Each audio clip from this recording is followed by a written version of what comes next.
Hey everybody, welcome back to our channel. I just had this thought come across my mind about monitoring spirits and how I previously believed that monitoring spirits were so powerful enough that I would limit my expression around anyone who felt like they could have been ill will in my life or wishing, against what I have planned for myself. I've come to realize, and what God has told me, is that monitoring spirits are so weak. They are so weak. All they can do is just monitor. All they can do is look and then report. They are very weak. And what gives them power is your belief in them. What gives them power is your belief in them. Is you're coming into agreement with their ability to be able to destroy certain aspects of your life. Monitoring spirits are very weak. They're very weak. That's exactly why they're on the outside and they wait. They're eavesdropping. They are on the outside looking for information. They are not the information. You're the information. It would be nothing to monitor. It would be nothing to look out for or relay or anything like that if it wasn't for you. You are the key. You are the lock. Of course, there are going to be people looking to see what's going on inside of a locked and closed environment, but you are the one who is in control of what comes in and what goes out of that locked environment. So even if you do disclose certain things about yourself, your belief in the ability of a monitoring spirit to delay or deter or prevent anything that God has promised you is crazy. Like they're not even, the way that your faith has to be within God, has to be within yourself, because you're co-creating with God. God is not the only one involved in the picture of your life. You're not the only one involved in the picture of your life. Everybody else around you doesn't matter in the picture of your life. They are just reflections of what God is taking you through and causing you to grow beyond. You know what I mean? They're just reflections of what you are currently living in and what you have previously accumulated as far as energy. But for the present and moving forward, you get to dictate how that unfolds. You get to dictate what's next. You get to dictate how your story plays out. And those monitoring spirits have no factor. They have no juice. They have no weight. They have no nothing. Their lip gloss is not popping.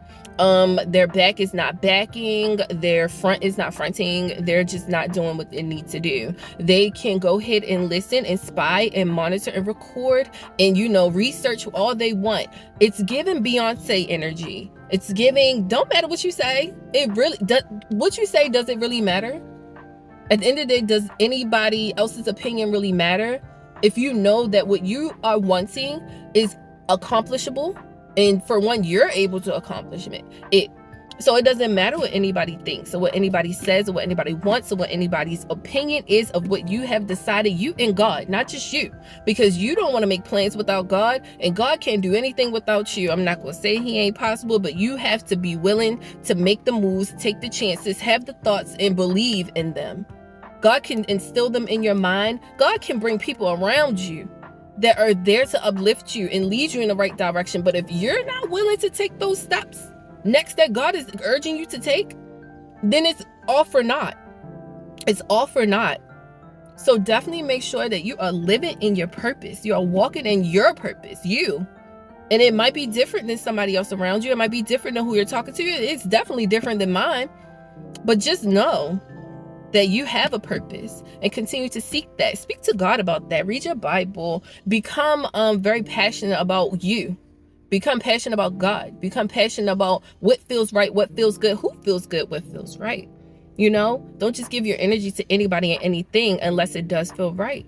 And those monitoring spirits that come in, they cannot shake what feels right.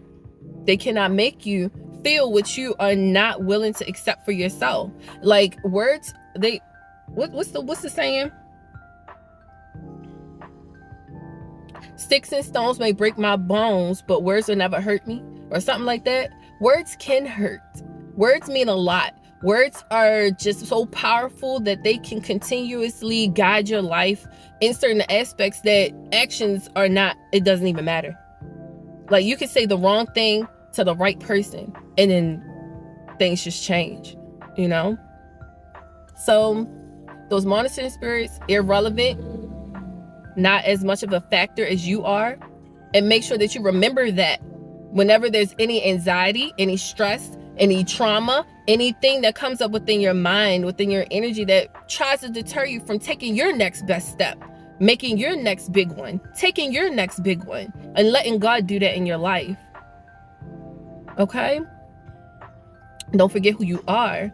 And if you forget, or if you start to wonder, pick up your Bible, pick up your journal, pick up your cards, to have a one-on-one conversation with God, like you do with yourself. God, I don't like this. God, what they mean by that? And then things will be revealed in the most unexpected ways and sometimes expected ways. However it unfolds, God has your back. God has your front, side, center, and all around. Okay? Don't forget that. Those monitoring spirits, like I said, irrelevant.